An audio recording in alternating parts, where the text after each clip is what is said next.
it is interesting because the next speaker is going to be answering the design question that, well, rather the issue of visualizing what blockchain and the network society is going to be from a design point of view. So let me have on stage Leandro Agro, who will teach us about the design of the network society. Thank you, Cosimo. The remote? Oh, it's on the... Okay.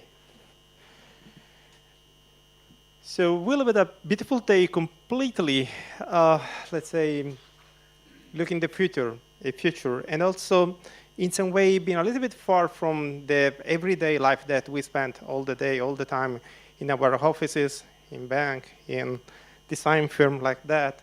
So my presentation is, in this sense, probably closer to the how, not to the what, but how. So this is Group Italia. My name is Leandro Agro.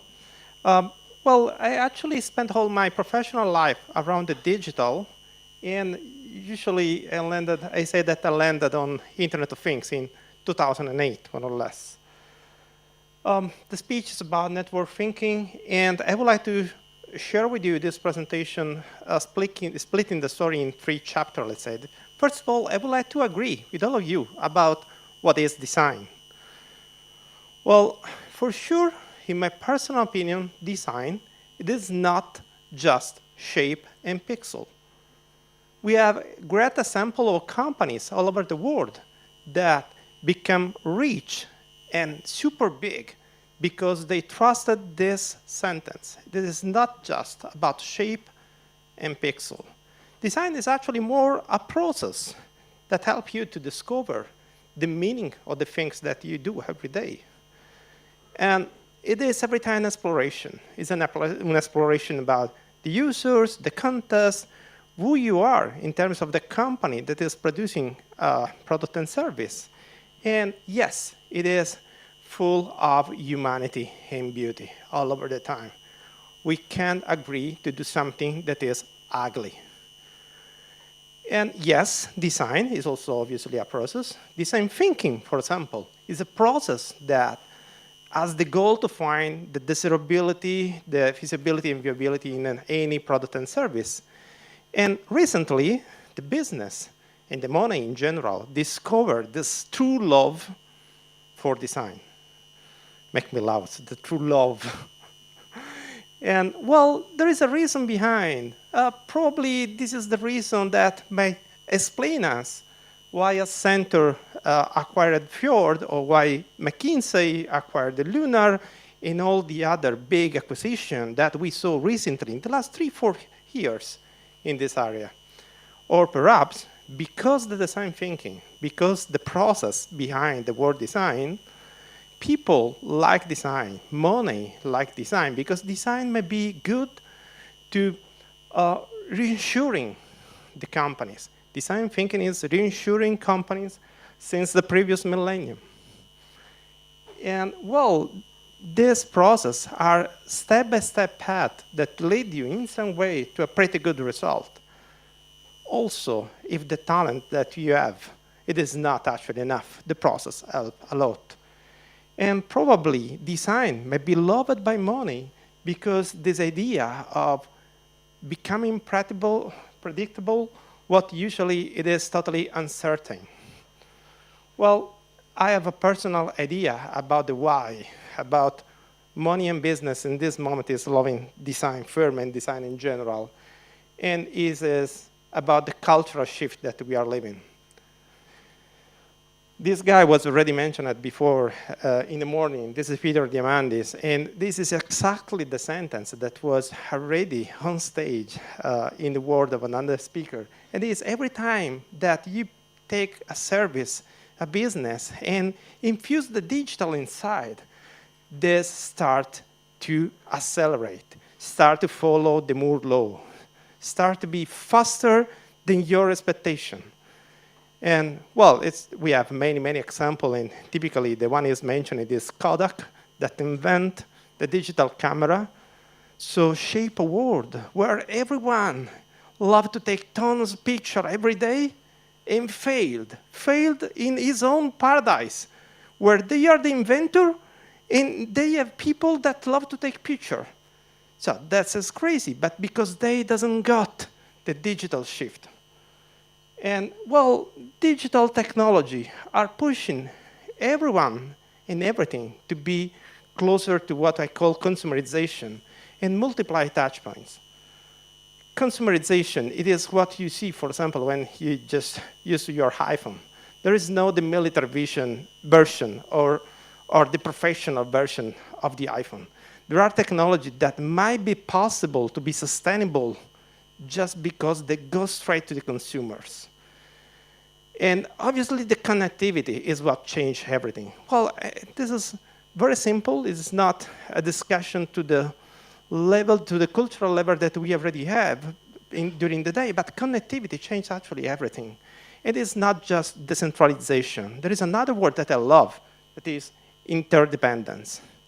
And well, interdependence, it's super effective in shaping the behavior of people that are actually using a specific technology.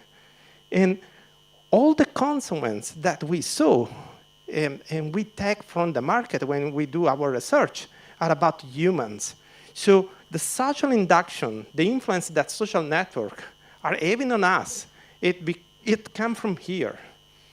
And the Internet of Things, it is, let's say, a bridge between physical and digital that is like permitting that the power of the internet reach humanity. Not everywhere. It is not a problem of place. It's humanity.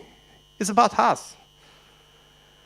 So one of the sentences that many times, let's say, take the attention of our customer is when we say that every time that you place an object, let's say in the universe, in the world of a consumer, of the person that is your consumer, your customer, well, you start an always on and personal and bidirectional dialogue with them.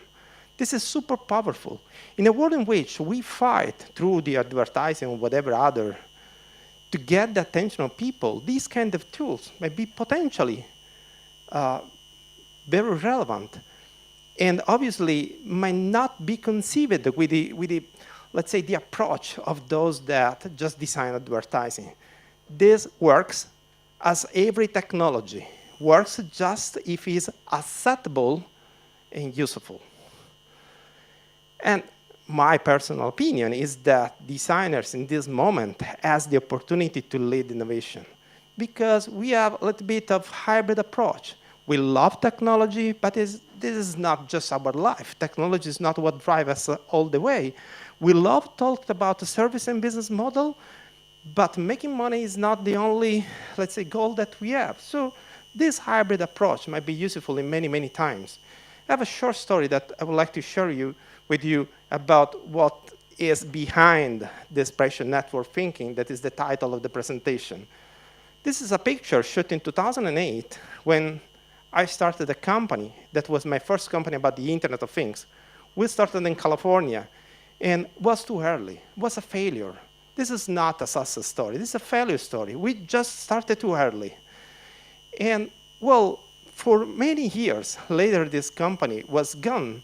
It was, let's say, invited by big corporations to give advices about the Internet of Things. And for years, I was believing that the reason why they asked me was because I failed before. I got the opportunity to learn before them. I was convinced that this school, what was selling them, but actually was not true because the story still going on and companies still asking me like 8 years later, which advantage I got in a few years working on the Internet of Things in 2008. Doesn't make any sense. So my personal answer about why this company is still involving us in the project is because we have a different mental model.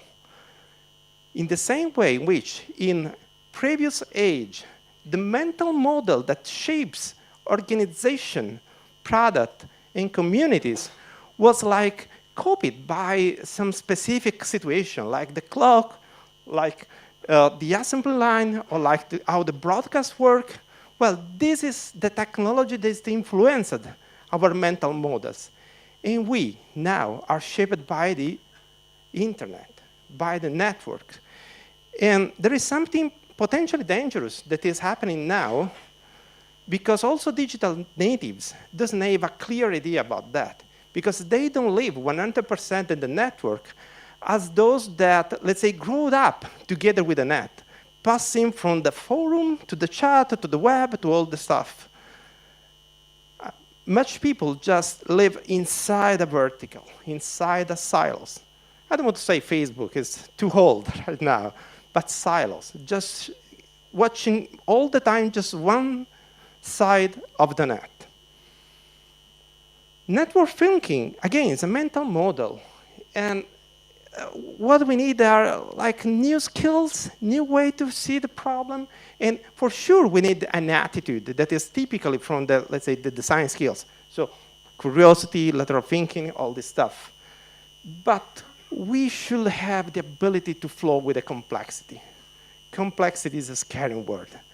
And having the ability just to tolerate the uncertainty, it is mandatory to fill completely the power of the network thinking.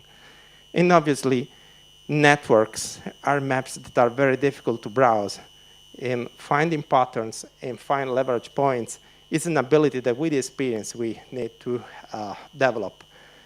It is a continuous discussion between us, our mental models, and the cognitive tools that we have. And about the cognitive tools, there is the second part of the story. Connected objects are natural-born storytellers. People expectations are actually shaped by consumer technologies. And most relevant than the what we design, what we use, is the when. What is the moment in time? We live on the border between, I don't want to mention cloud, I want to mention fog computing in the IoT era. And today, what is relevant for any technology to live long and prosper is to be connected. This is like a Darwinian issue. We can do it without this approach. Oh, well, we already saw many stats and numbers about the growing of the Internet of Things, but just to recall a few of that. In 2008, already the number of connected objects exceeded the number of humans on Earth. And in the last quarter of 2014, well, more iPhones were sold than babies born. This is one of the ways that I prefer to tell this part of the story, because again, it's about humans. So technology are shaping us through the connected and cognitive object device that we are using. And it's like an alien invasion. It's a world where every second, more than 100 objects land in our pocket, in our car, in our desk. And all these objects are talking objects, are connected, and tell stories to us. Let me do a few examples. Who is taking this picture? Well, as a human, I desire to take a picture, and I click the button. Later, what happened actually is that the system double-checks if the target is smiling, if the eyes are open, and had the location, and had metadata. And let's say that most of the job, when we use a smartphone actually, is made by them. And I would like also to ask why we are taking a picture, why she's taking the picture. Selfies is an habit that don't make any sense without a specific technology with the front camera that we learn to use. This is like an inception. This is an induced need. And I like to recall George Basalla that say we are the consequence of the tools that we use. These guys there are shaping us. And, well, we saw many, many applications talking about picture that change dramatically in real time what exactly we record. And the question, what is real or who is the artist, I think makes sense. Who is the artist? Probably the algorithm in Instagram. And these are just very basic example, very low-level example about memories that are co-created between machine and human. But what is more relevant are automatic memories and autonomous stories that we start to see on the net. The first step of automatic memories are, for example, collecting data. With or without your willing, your phone is tracking you continuously. And these data are available to do something. For example, something that helps you to stay in shape or, for example, to track your activity during the sport. But later, this data is shown to you in a specific way. This is like an automatic and visual mathematical language. The way in which I see the result is influencing me. I am my dashboard, and I would like to be better than what the dashboard is in this moment visualizing, the story of me that it's telling.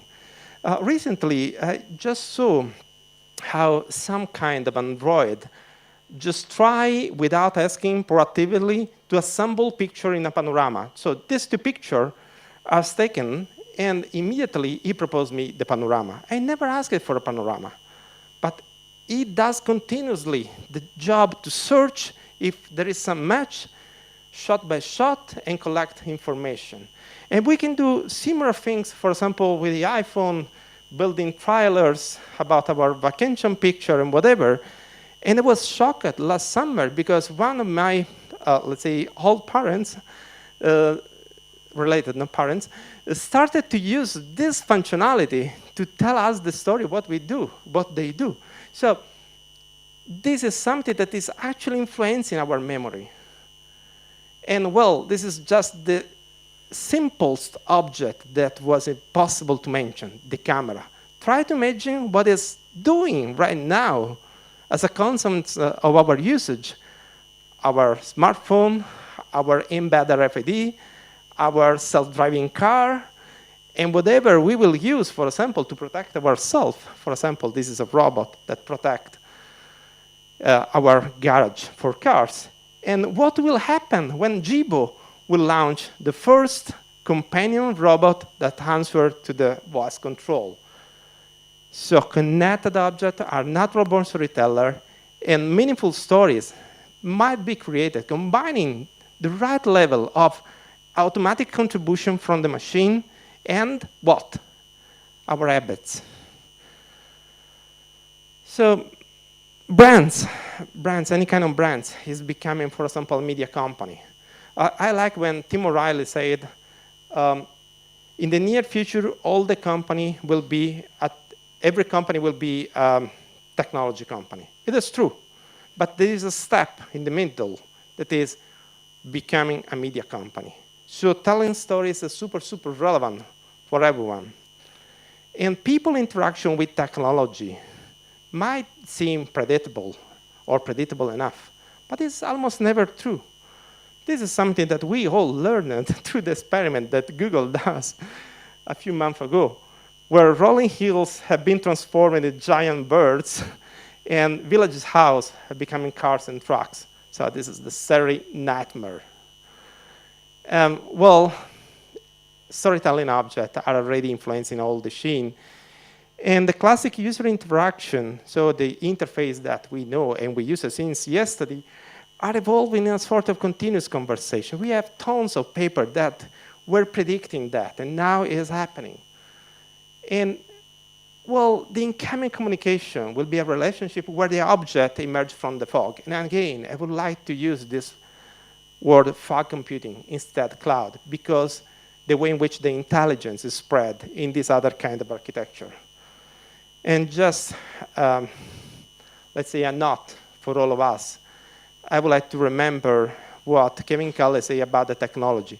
Remember that technology wants exactly what life wants, to be another species, perhaps. And last stop in this talk is about the design rules. So what we can do actually tomorrow morning to shape the kind of world that we like to have. So again, we saw that design, it is not about shape, it is not about pixel, so it's about behaviors. And right now, what we can do is trying to set the intelligence in the right place in the architecture of any product and service, trying to make systems that are partially able to predict the user needs according to the context. This might look complicated, but at the end, what we do, for example, as a design firm is, first of all, try to evolve our design tools. We have design tools, like the one from design thinking, and we are trying to evolve that to evidence the emerging behavior that already are present in any object. And later we will see, we will try also to infuse behaviors in other objects. This is, for example, a very simple scheme that we use to talk about technology regardless of any specification, of any buzzword, of any, I don't know, word that usually we use. How many megapixels, how many memories, how fast is the processor? Who cares? We talk about technology that are passive, reactive, or proactive. And behind this definition, we have notion about memory, interaction, recognition, and learning. We try to shift the language from a machine language to a human-like language. Also, we're still talking about technology, still talking about object. And the consequence of this approach is that, for example, we can have Canvas, is a design tool, that are totally different than usual. We can put, for example, the intelligence of the system or the engagement in a chart together with the longevity. And, well, I have tons of examples of this use. For example, this is, if you place something here with a very high level of engagement, a very low longevity, is probably you are talking about an object that is produced by a marketing campaign-driven company. While, for example, if you talk about objects that have very long longevity and zero engagement, you are probably talking an object that comes from a company that is technology and operation-driven. We use this kind of tools to discover what our customers really want and to design the next level. And again, without mentioning the specific technology. These are other charts. For example, brand adherence and customer engagement. We use that in spaces. Which kind of technology you want to introduce in, I don't know, in the Prada store? Prada is about luxury. You can just place a couple of large display and pretend that the people like it. Well, in later, before we understand where the emergent behaviors are, and later we develop instruments and tools to try to infuse this behavioral thinking in object. And, well, we have 3 very small laws, like the 3 robotics law from Asimov that is there on the left. The first is every object must know stories. Different kind of stories according to the complexity of the product and service. But for example, the history of the past, how it's made. This is very close to the Bruce Sterling vision of spine. And later, every object must be sentient.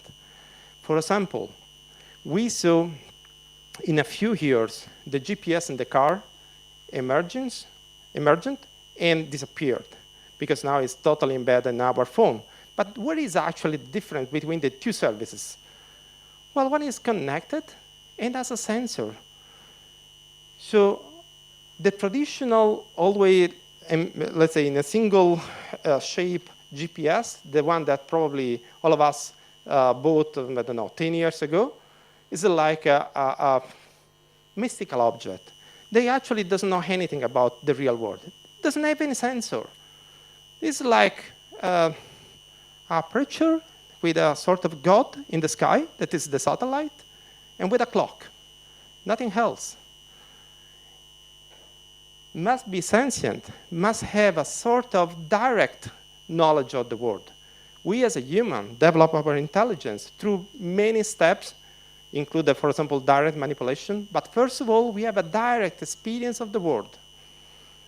Last but not least, every object must be social. I don't want necessarily say that the object should post on Facebook. Who cares? But the object must be produce data that are meaningful for human that might be shared in a social network that we as humans are actually using. I don't believe, for example, in simple machine-to-machine solution that never touch the human in all the value chain. I just don't agree. It doesn't scale, doesn't survive to the network society. So my personal conclusion, technology acceleration changed everything. Consumerization is one of the big forces in the market right now. This, as a consequence, has the proliferation of digital touchpoint. And this is good because our product and service, our business in general, has a new landscape of service opportunity. And consumerization evolved consumer habits. Consumerization is about consumers. And people expect behavior, not functionality. This is the biggest reason why I usually don't agree when the leadership of a project, in any scale, is just technical. And obviously, to be connected is a natural state of mind for any object right now. And again, this is just to recall, placing an object in the pocket, in the car, or over the desktop to a consumer, to the person that is your consumer, means to build this personal, bidirectional, always-on communication channel. Last but not least, the aesthetic as a role. We don't want to carry with us ugly stuff in the future. I think aesthetic as a role, but not just a flat aesthetic, just shape. The aesthetic of trust. We should be able to transmit our brand, our value, the meaning of the thing that they are doing to this path, aesthetic of trust. And well, you know, every object should, no story, be sentence, and be social. And that's all. We have a white paper that is free for download about that.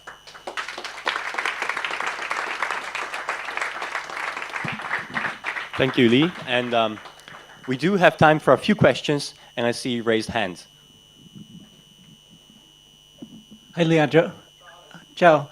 That's such a fantastic presentation. One thing I love about it is that as someone who has lived in Northern and Southern California, you just gave the best talk I ever heard to integrate Northern California, which makes objects, hardware and software, and Southern California, which makes stories in the form of movies and TV shows. And I think you should come to California because maybe we can have a more united business culture than the one we have right now, which is like Athens and Sparta. Well, you usually don't met me because I travel often to the North California, but who knows, perhaps in the future. Great. So my question is, can we apply this for a second to the question of the Apple car?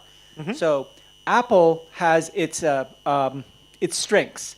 And now Tesla has done a great job. It has a car that has broke the scale, 103 points on a 100-point scale and so on. How can Apple use principles that you've talked about today to have something new and to bring something amazing into the market? Can you show us like a real-time example of how you apply this? I was scared by you because you usually do very, very bad questions, very hard to answer. But this time, just for this time, I have the answer. Well, that's because you're a genius at the subject. Hey, and by the way, he might be referring, I talked to the top Italian scientist at the expo, and he was talking about how great Italian food products were, and I said, I decided to have some fun, and I said, I like to eat pizza and pasta and Italian cheeses all the time. I want to eat only those things. Give me the scientific evidence that that's healthy. And he went, And the British top scientist tried to help him and say, well, the gentleman is asking for the benefits of the Mediterranean diet, which isn't what I said, but he still couldn't answer. So, well, first of all, Apple is trying to bridge the technology that they provide to the consumer in many different ways. From the user interface to the kind of pointer that you use, the kind of interaction that you use, to Siri, for example, that is this last tentative to close the distance between the users and their own product. Where you spot this kind of approach in Tesla? Tesla, still a car. It is the most beautiful car that I can imagine. I want to buy one, but obviously I have just a little problem of time. And time. Money. And let's say that I have to work a couple of years time in order to get a Tesla. But I'm not able to spot the attitude that Apple has in trying to bridge the distance between the technology and the humans. So for example, I can imagine that just going closer to the Apple car, who knows what the Apple car will be, I can just go there and say, hey Siri, bring me a Tom. That is a little bit closer in the human, let's say machine, human intelligence, artificial intelligence relation than what Tesla is trying to do in this moment. And I can imagine that Apple, it is not just finished the evolution of human-computer interaction with Siri. They just bought 3 or 4 different deep learning companies in the last 6 months. So I think that making the system of the Apple car being able to be aware of the context and, let's say, able enough to predict what the user needs will be the goal that they will try to reach. Thanks.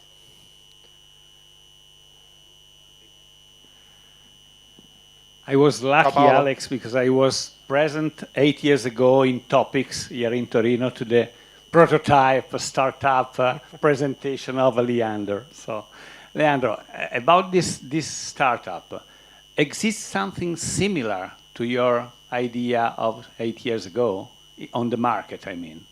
Oh, wow. This looks pretty personal. In 2008, we started a company that was, let's say, visionary enough about making the IoT possible through a protocol that is called OpenSpime. What's called OpenSpime? Spime comes from Bruce Sterling. We chose the name together with him. So we mentioned Bruce Sterling as like a godfather of our startup. And the protocol was, let's say, something completely open, a little bit like blockchain sometimes, that allow you to identify specific objects in the net. And one of the features that were possible with this protocol is like, you lost your glasses, and you ask the net where they are in the physical space. And the other object peering your question might retrieve something. This was the real basis of the technology. And what was totally different than what I'm observing today on the market is that everything was based on parallel computing. We're still using sequential programming language in a multi-core universe. No one of us has a single core computer. Each laptop has more than one core. But we never moved to new paradigm of computation that allow us to address all the core in the same moment. So we are not correctly using the computational power that we have. So I never spot something similar, probably for a reason. I don't know. Probably we should wait another 10 years to see something similar. But also because technology, it becomes so cheap that who cares about being efficient right now? Okay, so thank you, Lee.